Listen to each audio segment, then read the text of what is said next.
కార్యక్రమంలో నాతో పాటు గౌరవ మాజీ మంత్రివర్యులు ఎర్రబెల్లి దయాకర్ రావు గారు, పెద్దలు సోదరులు ఎమ్మెల్సీ స్థానిక సంస్థల ఎమ్మెల్సీ సోదరులు శ్రీనివాస్ రెడ్డి గారు, ఆత్మీయ సోదరులు జనగాం శాసనసభ్యులు పెద్దలు పల్ల రాజేశ్వర రెడ్డి గారు, ఆత్మీయ సోదరులు మాజీ శాసనసభ్యులు ధర్మారెడ్డి గారు, మాజీ శాసనసభ్యులు దండ్ర వెంకటరామరెడ్డి గారు, సుందర్ రాజు గారు, చైర్మన్ మాజీ చైర్మన్ సోదరులు వాసుదేవరెడ్డి గారు, ఆత్మీయ సోదరులు మాజీ శాసనసభ్యులు శంకర్ నాయక్ గారు, ఆత్మీయ సోదరులు రాష్ట్ర మాజీ చైర్మన్ వెంకన్న గారు, మాజీ కూడా చైర్మన్ టీజే రాష్ట్ర అధ్యక్షులు సోదరులు మరి యాదవ్ రెడ్డి గారు, భరత్ కుమార్ రెడ్డి గారు, బండి రజనీకాంత్ గారు, మిగతా మైనార్టీ నాయకులు, మిగతా ఆత్మీయ పెద్దలందరికీ కూడా పేరు పేరున హృదయపూర్వక నమస్కారాలు.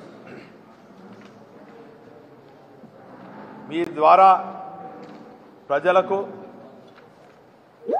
కొన్ని విషయాలు వాస్తవాలు చెప్పాలనే సంకల్పంతో మేమందరం కూడా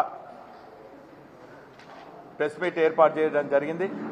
దయచేసి ప్రెస్ మిత్రులందరూ కూడా విజ్ఞప్తి, అందరం కూడా కొన్ని ముఖ్యాంశాలు ప్రజలకు తెలియవలసిన వాస్తవాలు మీ దృష్టికి తీసుకొస్తున్నాం, దయచేసి ప్రసారం చేయాలని కోరుకుంటూ, రేపు కొన్ని ప్రారంభోత్సవాలకు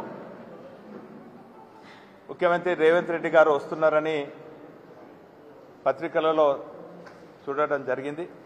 అందులో ఎన్నడూ కూడా పట్టించుకొని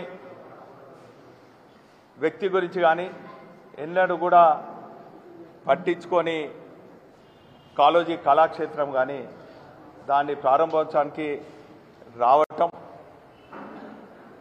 కొంతమంది అవాస్తవాలు దానికి సంబంధం లేని వ్యక్తులు కూడా గొప్పగా చెప్పుకోవటం ప్రజలందరూ కూడా బాధపడుతున్నారు. అందుకే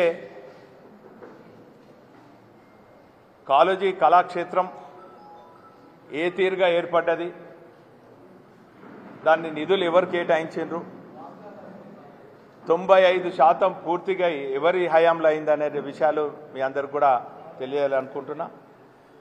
వాస్తవంగా మనందరికి కూడా తెలుసు, కాళోజీ నారాయణరావు గారు మరణించినప్పుడు 2002లో వారు మరణించడం జరిగింది. అప్పుడు చంద్రబాబు సమైక్య రాష్ట్రంలో చంద్రబాబు గారు ముఖ్యమంత్రిగా ఉండే. సరే, తెలంగాణ వాదాన్ని కానీ, తెలంగాణ ప్రజలను కానీ, తెలంగాణ కవులను కానీ, తెలంగాణ కళాకారులు కానీ ఏనాడు కూడా చంద్రబాబు పట్టించుకోలేదు. మేము కూడా తెలంగాణ ప్రజలు కూడా ఆయనను పట్టించుకోక పక్క రాష్ట్రానికి పోవడం జరిగింది. సరే, 2 ఏళ్ళు ఆయన ఉండే. ఆ తర్వాత 2004 నుంచి 2014 వరకు ఉన్నది కాంగ్రెస్ ప్రభుత్వం. ఏనాడు కూడా కాళోజీ గురించి ప్రస్తావించలేదు, కాళోజీ గురించి ఆలోచించలేదు. రాబోయే తరాలకు కాళోజీ చరిత్రను చెప్పేదానికి ఏమాత్రం కూడా మరి వారు ప్రయత్నం చేయలేదు. సరే, దేవుని అనుగ్రహం, మీ అందరి సహకారం, కేసీఆర్ గారి ఆశీర్వాదంతో టీఆర్ఎస్ పార్టీ శాసనసభ్యునిగా నేను 2009లో ఎన్నికైన తర్వాత ఇక్కడ ఉన్నటువంటి కవులు, కళాకారులు, కాళోజీ మిత్రమండలి, కాళోజీ ఫౌండేషన్ పెద్దలందరూ కూడా కలిసి రాబోయే తరాలకు కాళోజీ చరిత్ర తెలియజేయాలి, మాకు ప్రభుత్వం నుంచి 300 గజాల స్థలం కావాలని చెప్పి వారు మొరబెట్టుకున్నప్పుడు ఇక్కడ ఉన్నటువంటి మున్సిపల్ కమిషనర్ నుంచి రాష్ట్రంలో ఉన్నటువంటి ముఖ్యమంత్రి వరకు, అంటే అప్పుడు వైఎస్ రాజశేఖర రెడ్డి గారు ఉండే, 3 సంవత్సరాల పాటు 2010 నుంచి 2013 వరకు 3 సంవత్సరాల పాటు 300 గజాల కోసం 3 ముఖ్యమంత్రులను కలవటం జరిగింది. ఏ ముఖ్యమంత్రి కూడా కాళోజీ గురించి శ్రద్ధ పెట్టలేదు, ఆలోచన చేయలేదు, స్థలం ఇవ్వలేదు. ఆ సందర్భంలో కొన్ని టీవీ ఛానల్ ప్రసారించినటువంటి ఈ సందర్భాన్ని పురస్కరించుకొని ఆనాటి ఉద్యమ నేత తెలంగాణ తొలి ముఖ్యమంత్రి కేసీఆర్ గారు కౌలన్ కళాకారులను మనం పిలిపించి కాళోజీ గారికి ముష్టి 300 కాదు, బ్రహ్మాండంగా 3 ఎకరాలలో నిర్మాణం చేద్దామని చెప్పి సమైక్య రాష్ట్రంలో వారు మాట ఇవ్వడం జరిగింది. ఆ తదుపరి తెలంగాణ రాష్ట్రం ఏర్పడిన తర్వాత తొలి ముఖ్యమంత్రి హోదాలో ఇక్కడికి వచ్చి తానే స్థలం మరి పరిశీలించి బ్రహ్మాండమైనటువంటి మరి దేశంలోనే బ్రహ్మాండమైనటువంటి కళాక్షేత్ర నిర్మాణం కోసం ప్రపంచ ప్రఖ్యాతిగాంచినటువంటి ఆర్కిటెక్ట్తో డిజైన్ చేయించి నిధులు కేటాయించడం జరిగింది. ఇదే కాకుండా కాళోజీ గారికి తగ్గట్టుగా వారి జయంతిని పురస్కరించుకొని అధికార భాషా దినోత్సవంగా ప్రకటించడం జరిగింది.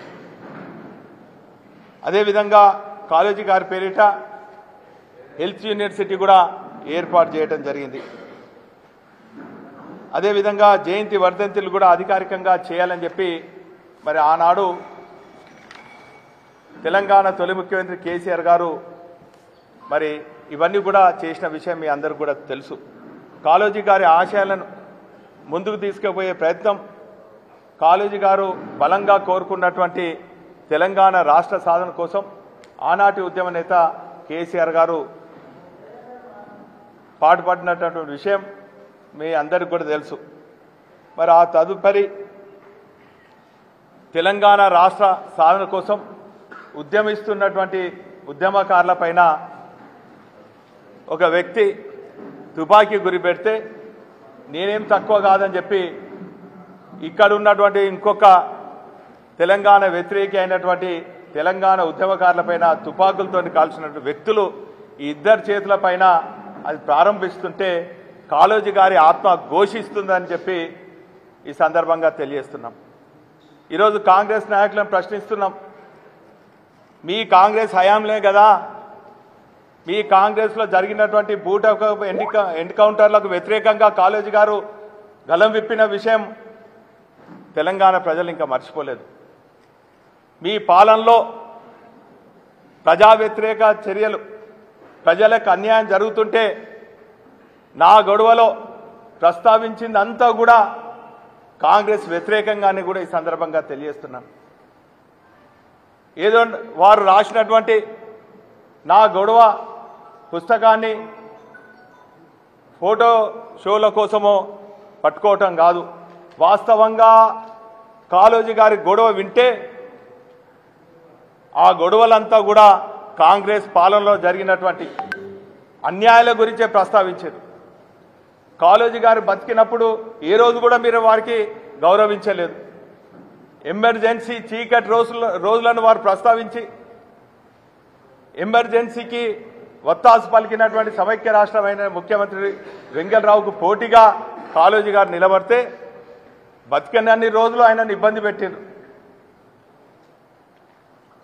మరణించిన తర్వాత ఆయన గౌరవించలేదు. వారి మీద ఉన్నటువంటి గౌరవంతో, వారి మీద ఉన్నటువంటి అభిమానంతో వారి పేరిట కళాక్షేత్రం నిర్మాణం చేస్తే కొన్ని టెక్నికల్ కారణంగానో, అప్పుడున్నటువంటి ప్రపంచాన్ని కుదిపేసినట్టు కరోనా కారణంగానో 95% పూర్తి చేసి ఎన్నికల కోడ్ వచ్చిందని ఆపితే దానికి రంగులేసి సున్నాలేసి అద్దాలద్ది ఒక 4 పూలకు కుండీలు పెట్టి దాన్ని మేమే చేసినామని గొప్పగా చెప్పుకుంటుంటే ప్రజలు నవ్వుతున్నారు. దయచేసి కాంగ్రెస్ నాయకులకు విజ్ఞప్తి చేస్తున్నా, కాంగ్రెస్లో ఉన్నటువంటి తెలంగాణ వాదులతోనైనా చేయించండి. ఇంకా జీవన్ రెడ్డి లాంటి సారులతోనో లేక పొన్నం ప్రభాకర్ గారితోనో తెలంగాణ కాంగ్రెస్ పార్టీలో ఉండి తెలంగాణ వాదాన్ని వినిపించినట్టు వాళ్ళతోనే చేయించండి తప్ప తెలంగాణ వాదులపైన తుపాకీ గురిపెట్టిన వాళ్ళతోనో తెలంగాణ వాదులను తుపాకీ గుండ్లతో కాల్చిన వారితోనో దయచేసి ఆ ప్రారంభోత్సవంలో పాల్పంచుకోవద్దని చెప్పి మరి ప్రజల తరఫున, కౌల తరఫున విజ్ఞప్తి చేస్తున్నాం.